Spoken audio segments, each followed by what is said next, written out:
Et pourquoi je vous parle de ça par rapport aux boucles et aux doubles boucles entre notre corps de ligne et nos bas de ligne? Parce que généralement on va faire un raccord boucle dans boucle pour rassembler notre bas de ligne et nos corps de ligne. Et le bas de ligne a un diamètre plus fin. Avantage quand on a un poisson trop gros ou qu'on casse uniquement notre bas de ligne.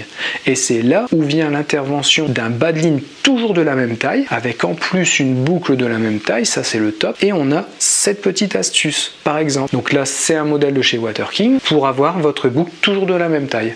Allez, c'est parti. Allez, nous venons de voir la vidéo boucle, donc boucle simple et boucle double. Et maintenant, je viens de vous présenter ce petit truc, outil vachement intéressant. Bon là, c'est un modèle en Water King, mais il en existe en plein de modèles. L'avantage de celui-ci, c'est qu'il va proposer 4 tailles différentes. Vous voyez, c'est comme ce que je viens de vous dire. Pour des boucles de moins d'un centimètre, 1 cm, 1 cm et demi, jusqu'à 2 cm. Ça, c'est super intéressant, notamment pour sélectionner vos bas de ligne et avoir des bas de ligne de précision. Généralement, on va utiliser ça sur de la pêche de tout petits poissons, gardons, vraiment ablette, avec des bas de ligne de 6 à 8 cm, 8-10 cm. Des bas de ligne de 10-15 cm, on va utiliser là, 1 cm à 1 cm et demi d'écart, c'est plutôt l'idéal, avec des fils de 5 à 7 centièmes ici. Là, des fils de 7 à 10 centièmes. Bien sûr, il n'y a pas de règle, mais je vous dis d'une manière générale pour pêcher. Et ici, du 2-2,5, on va commencer à utiliser des fils un peu plus lourds, donc sur du 10, du 12, pêche de plus gros poissons, gros gardons, grosses brèmes. Voilà pour l'idée. Donc on est parti après cette nouvelle explication sur là du 1,5, ça me paraît plutôt très bien pour vous montrer. Donc on fait notre boucle, là plus besoin de vous expliquer, vous venez déjà de le voir en début de vidéo. Hop. Et par contre maintenant, pour avoir notre taille toujours identique, c'est là où ça devient intéressant. Vous mettez un côté ici, le côté du nœud de serrage à l'autre endroit, et vous allez avoir tout simplement vos boucles toujours de la même longueur. Vous voyez? Après, vous n'avez plus qu'à faire sauter et vous refermez. Et là, vous aurez toujours des boucles de la même taille. Super intéressant pour pas se reprendre son fond quand on casse notamment.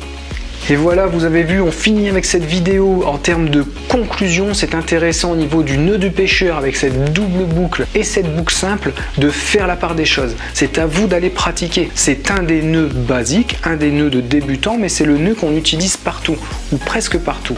Ça, c'est super intéressant, notamment, je parle en pêche au cou, en pêche de précision, parce que plus vous allez être précis, plus vous allez déclencher de touche. Le but, c'est vraiment de préposer notre èche dans la zone où les poissons sont en train de manger. La plupart du temps à ras du fond, mais pas tout le temps. On peut créer des zones d'activité et de concentration de poissons à différentes hauteurs d'eau et présenter notre èche là-dedans. Mais généralement, quand on va parler de pêche au cou, feeder anglaise, on a toujours un corps de ligne plus gros que nos bas de ligne en termes de diamètre. Donc, pour une pêche de vitesse, d'ultra précision, on va avoir du 5 ou 6 centièmes en bas de ligne et puis des corps en 7-8 centièmes. Pêcher en 8 centièmes en corps de ligne et un bas de ligne en 7 voire 6, mais 7 c'est largement efficace si vous êtes surtout hors compétition. Ensuite, on va avoir une logique à pêche de beaux poissons, donc bas de ligne en 8 centièmes, corps de ligne en 10 centièmes. C'est souvent ce qui est le plus pratiqué.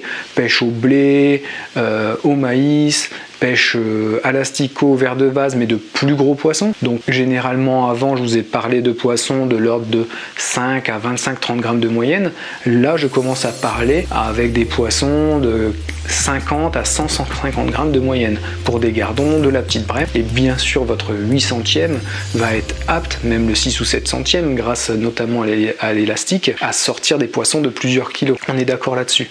Mais je vous parle d'une généralité de ce qui se pratique. On continue avec les pêches en rivière ou en canal, pêche plus puissante. Donc là, on peut venir à du 10 centièmes en bas de ligne, voire du 12. Mais 12, on est plus sur de la rivière, du fleuve. Donc pêche de gros poissons, petites carpes, barbeaux, gros gardons bien sûr, du chevenne. Voilà un peu la logique.